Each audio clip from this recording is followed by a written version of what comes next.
पंचमुखी हनुमान कवच सभी प्रकार के अनिष्ट को दूर करने वाला है। इसके नियमित पाठ से सभी रोग और कष्ट दूर होते हैं। पंचमुखी श्री हनुमान जी का चित्र यदि घर के प्रवेश द्वार पे लगाया जाए तो बड़ा ही मंगलकारी होता है और श्री हनुमान जी की कृपा प्राप्त होती है। भक्त जनों आइए श्री हनुमान जी के कवच का पाठ करते हैं। ओम श्री हनुमते नमः।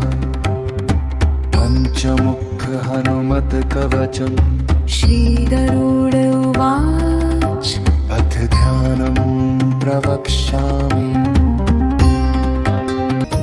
शृणुनु सर्वांग सुंदर यत्कृतं देवदेवेन ध्यानं हनुमत् प्रियम्। श्री राम जय राम जय जय राम। श्री राम जय राम जय जय राम। पंचकत्रम महाभीमंत्री पंचनयनैर्युतम् बाहुभिर्दशभिर्युक्तं सर्वकामार्थसिद्धिरम्। श्री राम जय राम जय अच्युताननं पत्रं कोटिसूर्यसम्प्रभम्। दष्टकरालवदनं भुर्कुटिकुटिलेक्षणम्। श्री राम जय राम। अस्यैव दक्षिणं वक्त्रं नारसिंहं महाद्भुतम् अत्युग्रतेजो वपुष्पं भीषणमभयनाशनम्। श्री राम जय राम। पश्चिमं वक्त्रं वक्रतुण्डं महाबलं सर्वनागप्रशमनं विषभूतादिकन्तनम्। श्री राम उत्तरं सौकरं वक्त्रं पश्नं दीप्तं नाभोपमं पातालसिंहवेतालज्वररोगादिकृन्तनं। पूर्वं हयाननं घोरं दानवान्तकरं परं येन वक्त्रेण विप्रेन्द्र तारकाख्यमं महासुरम्। श्री राम जघान शरणं तस्यात् सर्वशत्रुहरं परं ध्यात्वा पञ्चमुखं रुद्रं हनुमन्तं दयानिधिम्। श्री राम खड्गं त्रिशूलं खट्वाङ्गं पाशमं कुशपर्वतं मुष्टिं कौमोदकी वृक्षं धारयन्तं कमण्डलम्। श्री राम भिन्दिपालं जानमुद्रा दशभिर्मुनिपुङ्गवम् एतान्यायुधजालानि धारयन्तं भजाम्यहम्। श्री राम प्रेतासनोपविष्टं तं सर्वाभरणभूषितं दिव्यमाल्याम्बरधरं दिव्यगन्धानुलेपनं सर्वाश्चर्यमयं देवम् हनुमद्विश्वतोमुखम्।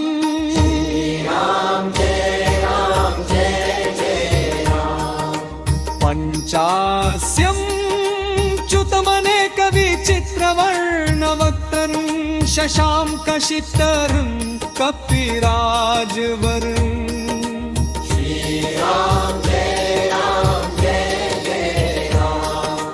पीताम्बरादिमुकुटे रूपशोभिताङ्गं पिङ्गाक्षमाद्यं मनिशं मनसा स्मरामि। श्री राम मर्कटेशं महोत्राहं सर्वशत्रुहरं परं शत्रुं संहरमारक्ष श्रीमन्नपद्मुधर। श्री राम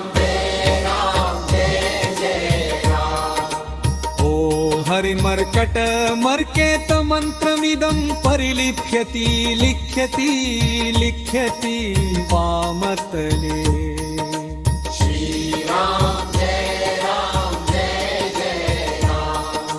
यदि नश्यति नश्यति शत्रुकुलं यदि मुच्यति मुच्यति वामलता इदं कवचं पठित्वा तु महाकवचं पठे नर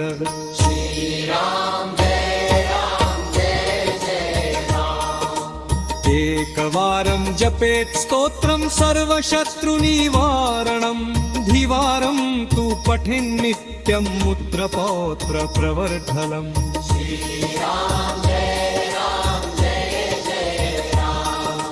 त्रिवारं च पठेन्नित्यं सर्वसम्पत्करं शुभम् चतुर्वारं पठेन्नित्यं सर्वरोगनिवारणम्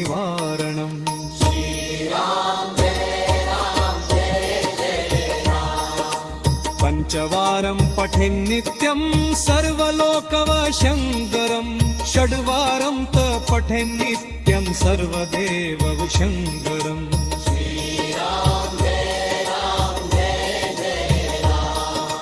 सप्तवारं पठेन्नित्यं सर्वसौभाग्यदायकम् अष्टवारं पठेन्नित्यम् इष्टकामार्थसिद्धिदम्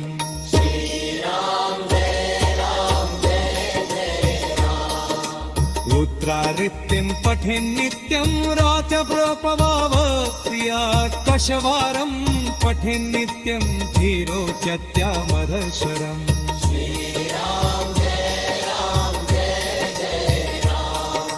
रुद्रादित्यं पठेन्नित्यं सर्वसिद्धिर्भरेत्तवं श्रीराम जय जय राम